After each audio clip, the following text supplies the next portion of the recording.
Você já pensou em ser médico? Você, algum conhecido, ou parente, ou amigo, provavelmente pode ter pensado nisso em algum momento da sua vida. A medicina atrai muita gente, não é? Porque a medicina é uma carreira difícil de entrar, cursar e se formar. Mas, de fato, quantos de vocês realizaram o sonho de ser médico? Na sua família, quantos são médicos? Quem são os médicos no Brasil? Você já pensou nisso?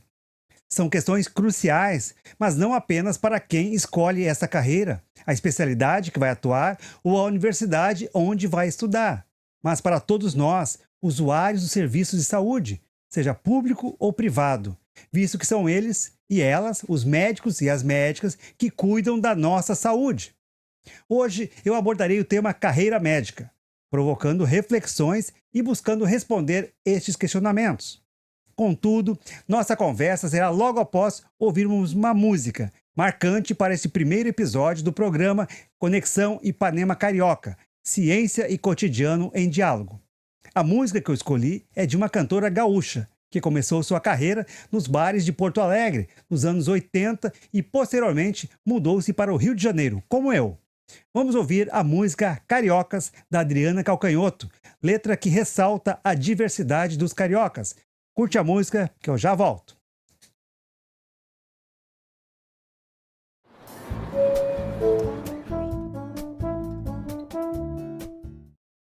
Olá, tudo bem? Então vamos lá, dando início ao primeiro episódio do programa Conexão Ipanema Carioca, Ciência e Cotidiano em Diálogo. Nesse primeiro programa, vamos conversar sobre a carreira médica e as repercussões que ela traz para o nosso cotidiano. Retomo as questões iniciais que fiz. Por que muitos de vocês não têm médicos em suas famílias? Quem são os alunos da medicina no Brasil? O curso de medicina no Brasil é altamente disputado e desejado pelos jovens, devido à boa remuneração, à importância social da profissão e o significado de cuidar da saúde e salvar vidas. Vou buscar demonstrar a origem dessas dificuldades e ingressar na medicina. Para isso, vamos fazer uma rápida viagem ao passado, para explorar detalhes sobre o surgimento dessa profissão. Vamos lá então. Foi em 1808, durante o Brasil Império, os primeiros cursos de cirurgia surgiram aqui no Rio de Janeiro e na Bahia também, seguindo a influência da medicina francesa, marcando o início da profissionalização médica no Brasil. Então são 3 profissões aí que surgiram nesse período: medicina, advocacia e engenharia. Conhecida como profissões imperiais, são as mais tradicionais e antigas estabelecidas pelo Estado, segundo o sociólogo Edmundo Campos Coelho. Ainda nessa viagem ao passado, vamos aí para 1922. Um evento marcante da história da medicina brasileira nos ajuda a entender a complexidade atual desta carreira. Trata-se do Congresso Nacional dos Práticos, nome que identificava a profissão naquela época, que aconteceu no Instituto de Medicina Social da UERJ, da Universidade Estadual do Rio de Janeiro. O historiador André de Farias Pereira Neto analisou documentos e relatos do evento, em que a elite médica discutia evolução, mudança no sistema de saúde e educação médica. Foram destacadas disputas na saúde entre médicos, farmacêuticos e parteiras. Os médicos buscavam manter a soberania, autoridade e monopólio, limitando a atuação de outros profissionais. Conflitos também envolvendo diferentes perfis médicos, por exemplo, generalistas, especialistas e higienistas.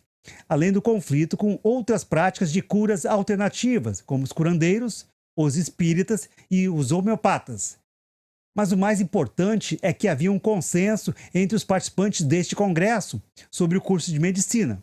Todos entendiam que se devia, olhe bem, tornar o acesso e a permanência do ensino superior ainda mais limitado e elitistas. As polêmicas debatidas em 1922 persistem na sociedade brasileira. A restrição elitista ao curso, a forma de distribuição geográfica das escolas médicas e o papel do Estado se assemelham àquele período. Atualmente, mais de 100 anos depois, um século depois, os dados estatísticos evidenciam a continuidade desses fatores no acesso à carreira médica. Veja bem, aproximadamente 90% dos estudantes de medicina no Brasil, olha bem, 90% provém de classes média e alta, sendo predominantemente de pessoas brancas. Apenas cerca de 3% dos médicos em atividade autodeclaram-se negros, indicando que a estratificação social na medicina permanece seguindo as diretrizes de 1920.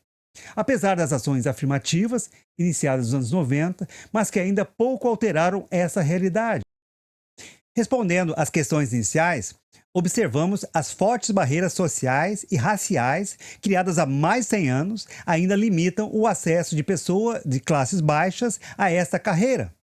Talvez por isso, se você não pertencer às classes média e alta, nem for o caso de uma exceção, tenha respondido que não tem médicos na família ou no seu ciclo próximo. E são essas exceções que ganham destaque nas manchetes da imprensa, quando alguém de origem popular, por vezes um filho de um gari ou de um doméstico, se torna médico, é aprovado num curso de medicina. Além de muitas pessoas associarem essa exceção à meritocracia, como algo que depende apenas do esforço individual, que sim, reconhecemos, é necessário esse esforço, mas não somente dele. Mas como vimos, não é somente isto que define quem entra e quem se forma como médico. Enfim, precisamos, enquanto cidadãos e sociedade, reconhecer e questionar essa normalidade que existe desde 1920.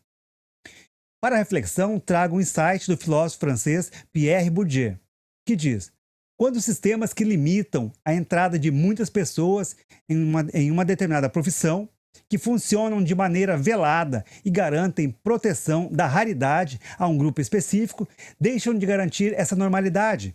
Surgem ações protecionistas ostensivas que buscam fazer abertamente o que era feito encoberto. Ou seja, as barreiras não são ocultas, estão em nossa frente, basta abrir os olhos. Bueno, chegamos ao final deste episódio. Agradeço a sua companhia e deixo o convite para os próximos 2 programas, em que ainda abordarei a carreira médica e reflexões sobre: será que faltam médicos no Brasil?